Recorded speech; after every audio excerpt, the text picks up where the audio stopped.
दोस्तों, श्रावण के महीने में सोमवार की व्रत कथा का बहुत महत्व है।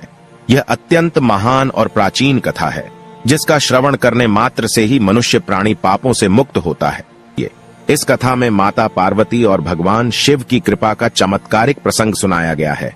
जो भी मनुष्य श्रावण सोमवार का व्रत करके इस कथा को सुनेगा, उसका व्रत सफल हो जाएगा और शिव पार्वती की कृपा उसे प्राप्त होगी। दोस्तों, इस कथा को पूरा सुनना चाहिए, इसे कभी अधूरा नहीं सुनना चाहिए, इसे पाप माना जाता है। दोस्तों, एक समय की बात है, दूर किसी नगर में एक साहूकार रहता था। उसके पास धन की कोई कमी नहीं थी, लेकिन फिर भी वह हमेशा ही दुखी रहता था, क्योंकि उसकी कोई भी संतान नहीं थी। फिर एक महान संत उनके द्वार पर आते हैं और उनकी व्यथा को सुनकर उन्हें सोमवार का व्रत करने का सुझाव देते हैं। संत की बात सुनकर वह साहूकार और उसकी पत्नी दोनों ही सोमवार का व्रत करने लगे। वे प्रत्येक सोमवार शिवजी के मंदिर में जाकर पूरी निष्ठा और भक्ति भाव से शिवजी की आराधना एवं पूजा करने लगे। उस साहूकार और उसकी पत्नी की भक्ति देखकर माता पार्वती बहुत प्रसन्न हुई और उन्होंने शिवजी से प्रार्थना की, हे प्रभु, आपका भक्त साहूकार और उसकी पत्नी बहुत समय से सोमवार का व्रत कठोरता से कर रहे हैं, उन्हें उनकी भक्ति का फल निश्चित ही मिलना चाहिए। तब भगवान शिव कहते हैं, हे महामाया, इस संसार के प्रत्येक प्राणी को उसके पिछले जन्म के कर्मों का फल निश्चित ही भोगना पड़ता है। वह पिछले जन्म में जो भी पाप करता है, उसका फल उसके अगले जन्म में उसे मिलता है। यह साहूकार भी उसके पिछले जन्म के कर्मों का फल भोग रहा है, यही उसकी नियति है। फिर माता पार्वती कहने लगती है, हे प्रभु, इस संसार में आपके लिए कोई भी कार्य असंभव नहीं है। आप महाकाल है, मृत्यु भी आपकी ही आज्ञा का पालन करती है। आप बड़े बड़े पापियों को भी क्षमा कर देते हैं, फिर अपने इस भक्त को भी उसके पिछले जन्म के कर्मों के लिए क्षमा करके उसकी इच्छा को पूर्ण कीजिए। माता पार्वती के बार बार आग्रह करने पर भगवान शिव साहूकार की प्रार्थना को सुनने के लिए तैयार हो जाते हैं और एक दिन सोमवार को स्वप्न में उसे दर्शन देकर पुत्र प्राप्ति का वरदान देते हैं और कहते हैं, तुम्हारे पुत्र की आयु केवल 12 वर्ष की ही होगी और उसके बाद तुम्हारा पुत्र कैलाश में चला आएगा। सुबह जागने के बाद साहूकार यह बात अपनी पत्नी को बताता है।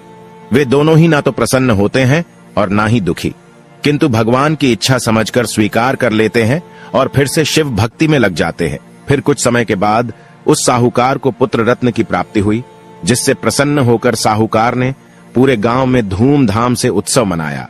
लेकिन मन ही मन वह जानता था कि उसके पुत्र की आयु पहले ही निश्चित की गई है।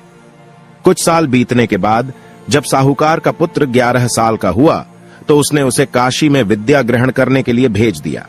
उसे लगा कि वहां के संतों के सानिध्य में रहेगा तो ईश्वर की कृपा होगी। इसीलिए उसने पुत्र के मामा को बुलाकर उसे बहुत सारा धन देकर काशी में पढ़ने के लिए भेज दिया।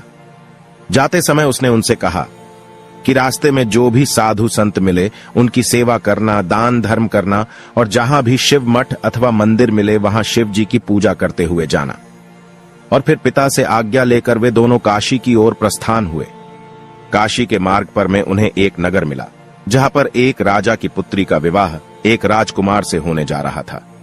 लेकिन वह राजकुमार एक आंख से काना था। इसी कारण से राजकुमार के पिता ने एक योजना बनाई। वह विवाह के समय अपने पुत्र के स्थान पर किसी सुंदर बालक को बिठा देगा, ताकि राजकुमारी विवाह के लिए इनकार न कर दे। उसी समय वहां पर वह साहूकार का पुत्र और उसका मामा पहुंच गए। उस साहूकार के पुत्र को देखकर उस राजा ने उसे कहा कि तुम मेरे पुत्र के स्थान पर राजकुमारी से विवाह करो और मैं तुम्हें बहुत सारा धन दूंगा। फिर उसने हाँ कर दी और उसका विवाह राजकुमारी के साथ हो गया। लेकिन उस साहूकार के पुत्र को यह बात बहुत बुरी लगी, इसीलिए उसने राजकुमारी की चुनरी पर लिख दिया कि तुम्हारा विवाह मेरे साथ हुआ है और तुम जिस राजकुमार के साथ जा रही हो वह एक आंख से काना है। मैं तो काशी में पढ़ने के लिए जा रहा था, तो राजा ने मुझे उसके स्थान पर बिठा दिया।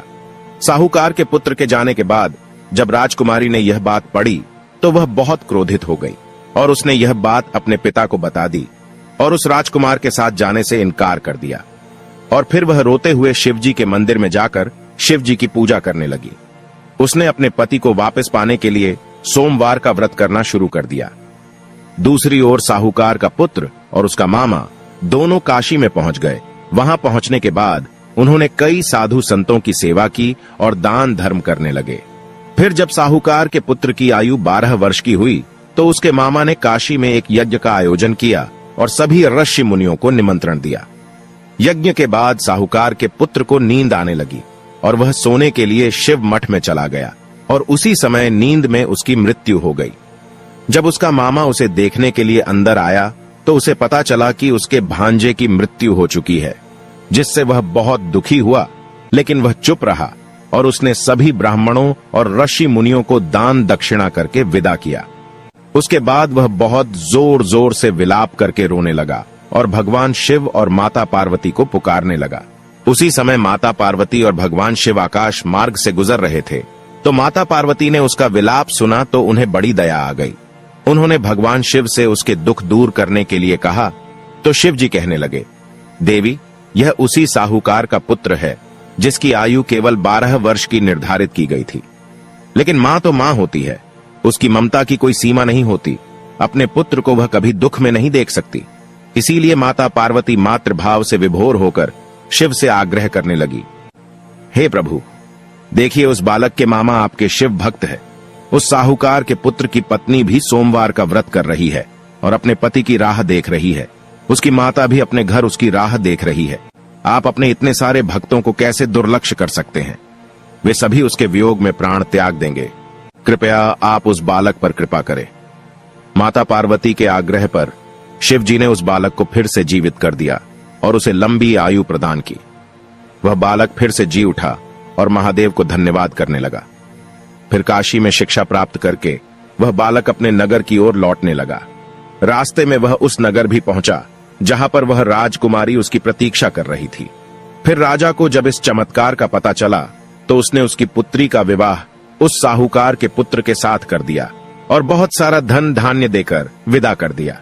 इधर साहूकार और उसकी पत्नी भूखे प्यासे रहकर अपने पुत्र की राह देख रहे थे। उन्होंने यह प्रण रखा था कि यदि उन्हें उनके पुत्र की मृत्यु का समाचार मिलता है तो वे उसी क्षण प्राण त्याग देंगे।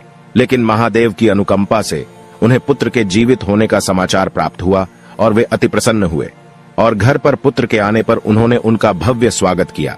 साहूकार ने अपनी बहू का भी स्वागत किया और महादेव के मंदिर में जाकर पूजा अर्चना की। फिर एक दिन साहूकार को स्वप्न में आकर महादेव ने कहा, हे श्रेष्ठी, मैंने तुम्हारे सोमवार के व्रत करने से प्रसन्न होकर तुम्हारे पुत्र को पुनः जीवन दान दिया है। जो भी तुम्हारी इस कथा का श्रवण करेगा उसकी हर मनोकामना पूर्ण होगी और उसे मृत्यु का भय नहीं रहेगा। तो दोस्तों, इस प्रकार से जो भी सोमवार का व्रत रखकर इस महान कथा का श्रवण करता है, शिव जी उसकी इच्छा को निश्चित ही पूर्ण करते हैं। आपको यह कथा कैसी लगी कमेंट करके जरूर बताएं और अपने मित्र परिवार के साथ जरूर शेयर करें और कमेंट में हर हर महादेव जरूर लिखें।